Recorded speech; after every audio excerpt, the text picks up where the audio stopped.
Hello जय Hind friends, कैसे हैं सब आप लोग। फ्रेंड्स, आज हम जानेंगे एयरफोर्स की एक स्पेशल यूनिट के बारे में जो बहुत पावरफुल भी है और बहुत खतरनाक भी। दोस्तों, भारत के सबसे डेडली कमांडो की गिनती आए और गरुड़ कमांडो का नाम ना आए, ये कैसे हो सकता है।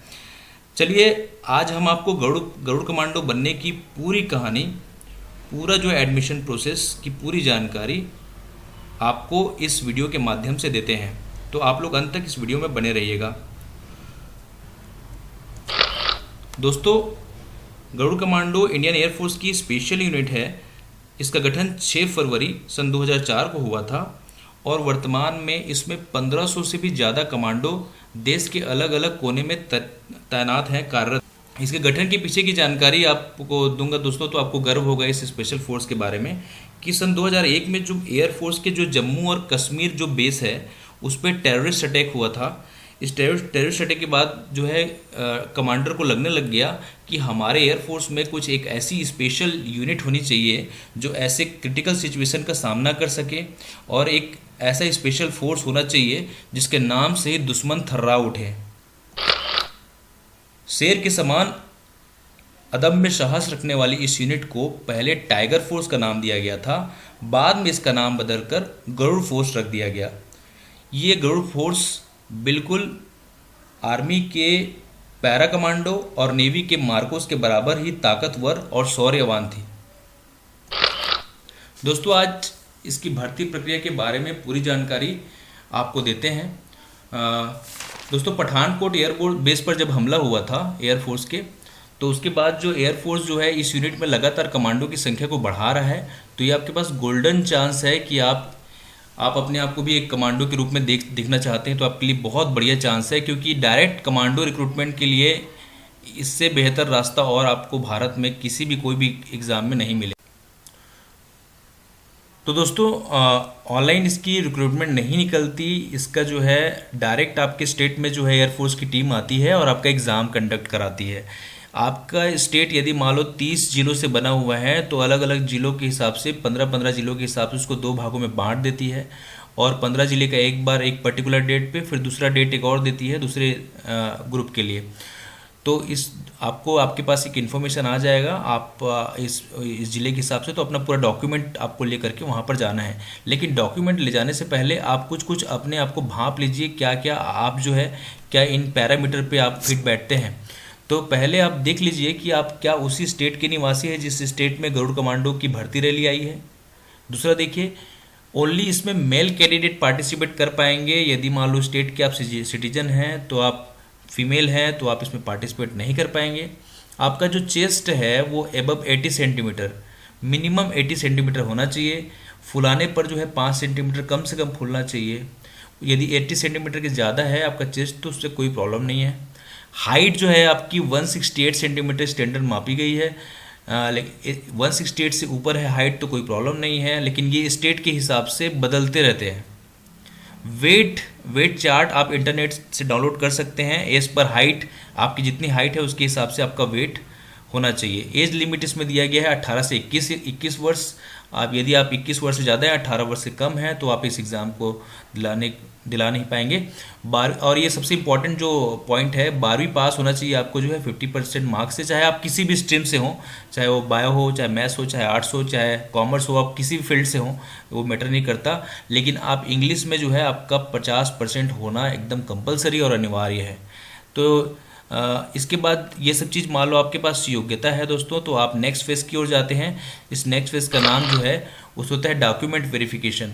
आपके जो है 10th 12th का मार्कशीट में 4 पॉइंट दिया हूँ, इस चारों पॉइंट को आपको ध्यान में रखना है कि यदि जिस डेट को आपको बुलाया जाएगा तो आप 10th और 12th का मार्कशीट अपने साथ ले जाएंगे। डोमिसाइल या इसको निवास प्रमाण पत्र भी कहा जाता है, ये आपके साथ होना चाहिए।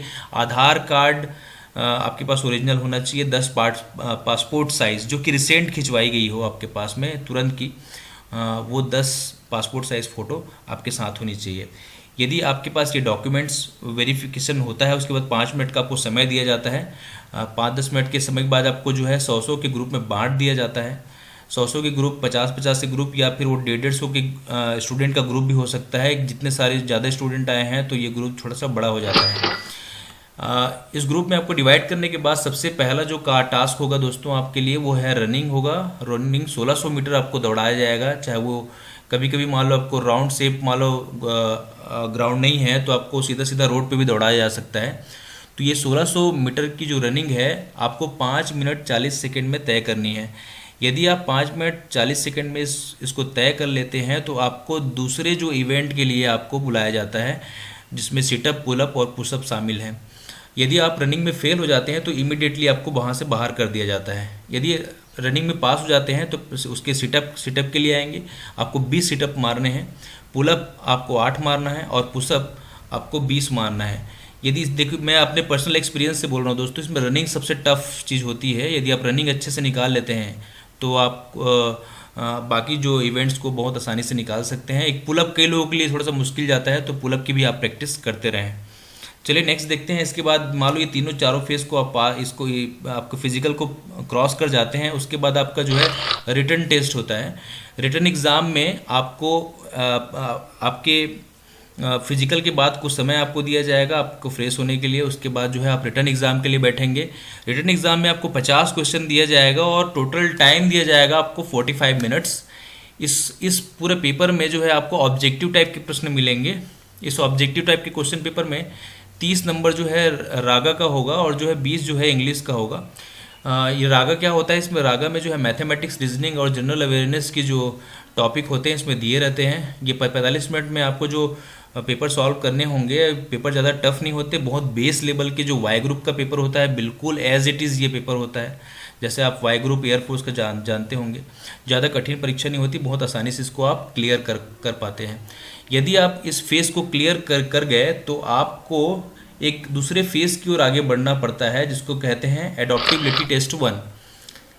एडॉप्टिबिलिटी टेस्ट 1 जो है ग्रुप डिस्कशन को ही कहा जाता है मित्रों। यदि आप रिटन टेस्ट में फेल हो जाते हैं तो आपको तुरंत उसमें बाहर कर दिया जाएगा, लेकिन जो पास कैंडिडेट हैं उनको अलग अलग ग्रुप में बांट दिया जाएगा। उस ग्रुप में जो है एक ऑफिसर आकर के आपको जो है टॉपिक देगा और वहाँ पर 2-3 ऑफिसर आपके साथ बैठे होंगे और आपको जो है इंग्लिश में कन्वर्सेशन करना है। जी हाँ, इंग्लिश में आपको बोलना है। यदि आप हिंदी मीडियम वाले स्टूडेंट हैं तो घबरा रहे होंगे, लेकिन आप बिल्कुल मत घबराइए, क्योंकि ये इंग्लिश थोड़ी सी बेस इंग्लिश, आप थोड़ा बहुत बेस इंग्लिश भी जानते हैं, टूटा फूटा इंग्लिश जानते हैं, तो आप उसको बोल करके आराम से इस डिस्कशन को क्रॉस कर जाएंगे। लेकिन आप चुपचाप बैठे हैं, आपके मुंह से कुछ बात ही नहीं निकल रहा है, तो फिर इस सेक्शन को क्रॉस कर पाना आपके लिए बहुत मुश्किल है। तो आप थोड़ा बहुत बेस अपने बारे में इन्फॉर्मेशन और अपने कुछ आसपास के बारे में थोड़ा बहुत इंग्लिश बोलने का आप प्रयास करते रहिए, तो आप इस स्टेज को आप बहुत आराम से क्रॉस कर लेंगे। चलिए नेक्स्ट स्टेज की ओर बढ़ते हैं। इसको बोलते हैं एडॉप्टिबिलिटी टेस्ट 2 और इसको हम लोग SRT टेस्ट भी कहते हैं। इसमें 45 क्वेश्चन दिए गए होते हैं दोस्तों। यदि आप ग्रुप डिस्कशन पास कर लेते हैं तो ये 45 क्वेश्चन 30 मिनट में आपको सॉल्व करने होते हैं। ये बहुत ही सिंपल क्वेश्चंस होते हैं। आपको एक सिचुएशन रिएक्शन टेस्ट, एक सिचुएशन दे दिया जाएगा।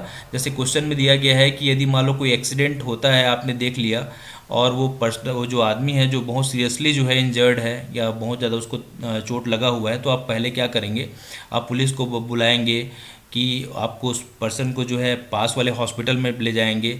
आप कुछ भी नहीं करेंगे या फिर आप उनके पेरेंट्स को कॉल करेंगे। तो आपको जो इसमें अच्छा लगता है तो इसमें बहुत ही सिंपल तरीके से आप बता सकते हैं। आप जो है जैसे इंजर्ड पर्सन को आप नियर बाई हॉस्पिटल में लेके जा सकते हैं करके। तो इस तरह से सिंपल क्वेश्चन 45 क्वेश्चन होते हैं। इसको बोलते हैं एडॉप्टिबिलिटी टेस्ट 2 या SRT 2। उसके बाद जो है अंतिम फेस आता है इस एग्ज़ाम का, उसको बोलते हैं डायनेमिक फैक्टर टेस्ट। इसमें एक और क्वेश्चन जोड़ अभी कुछ समय पहले से एक डायनेमिक फैक्टर टेस्ट जोड़ा है, जिसमें जो है 20 क्वेश्चन होते हैं इसके इंग्लिश में आपकी जानकारी कैसी है करके। लेकिन ये इंग्लिश में जानकारी में 5 सिनोनिम, 5 एंटोनिम्स और 10 फिल इन द ब्लैंक्स होते हैं जनरली। इसमें ज़्यादा घबराने की बिल्कुल ज़रूरत नहीं है मित्रों। इसमें बहुत सिंपल, बहुत बेस लेवल पे इंग्लिश पूछा जाता है, जिसको बहुत ही आराम से आप क्रैक कर सकते हैं। आप बिल्कुल हिंदी मीडियम के स्टूडेंट हैं तो तब भी बहुत आराम से इसको क्रैक कर सकते हैं। दोस्तों ये सब चीज़ कंप्लीट होने के बाद, डायनेमिक फैक्टर टेस्ट कंप्लीट होने के बाद आपके पास सिर्फ एक ही चीज़ बचता है और वो होता है मेडिकल टेस्ट। मेडिकल टेस्ट जो है आफ्टर अ मंथ आपको कॉल किया जाएगा, आपको बुलाया जाएगा। ये कोई ज़रूरी नहीं है 2 महीने बाद, 1 महीने बाद जनरली आपके मेडिकल टेस्ट हो जाते हैं।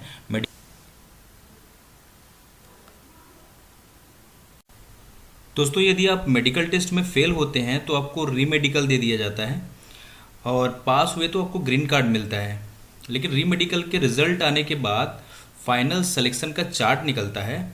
अगर इसमें आपका नाम आ गया तो आप दोस्तों आप वो बन जाते हैं जिसकी शौर्य गाथा कल्पना से भी परे है।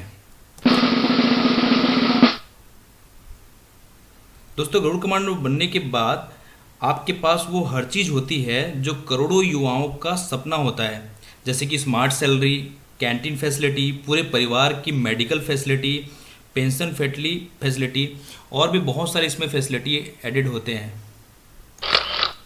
दोस्तों हमारी जो संस्था से स्टूडेंट जो गरुड़ कमांडो बने हुए हैं उनकी पूरी जानकारी जो है आप इस वीडियो की डिस्क्रिप्शन में देख सकते हैं। और ये वही स्टूडेंट है जो पिछले कुछ साल पहले जो है अपनी सपना लेकर के हमारे एकेडमी में आए थे, और आज उनके सपनों को पंख लग चुका है। वो ऑलरेडी गरुड़ कमांडो ज्वाइन कर चुके हैं। फ्रेंड्स, रायपुर डिफेंस एकेडमी पिछले 9 वर्षों से लगातार सेना भर्ती के क्षेत्र में कीर्तिमान स्थापित कर रहा है। एयरफोर्स भर्ती रैली में उस उत्कृष्ट प्रदर्शन के लिए सन 2019 में रायपुर डिफेंस एकेडमी को मुख्यमंत्री सम्मान भी प्राप्त हो चुका है।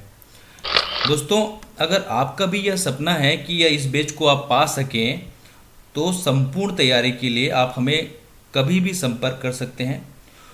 और होपफुली मेरा ये जो प्रयास है जो आपको ये वीडियो के माध्यम से मैंने बताना चाहा आपको पसंद आया होगा। यदि आपको इसको पसंद आया है तो आप इसको इस चैनल को सब्सक्राइब कीजिए और इसे ज़्यादा से ज़्यादा लोगों तक शेयर कीजिए ताकि लोगों का हेल्प हो सके। थैंक यू सो मच दोस्तों। जय हिंद, जय भारत।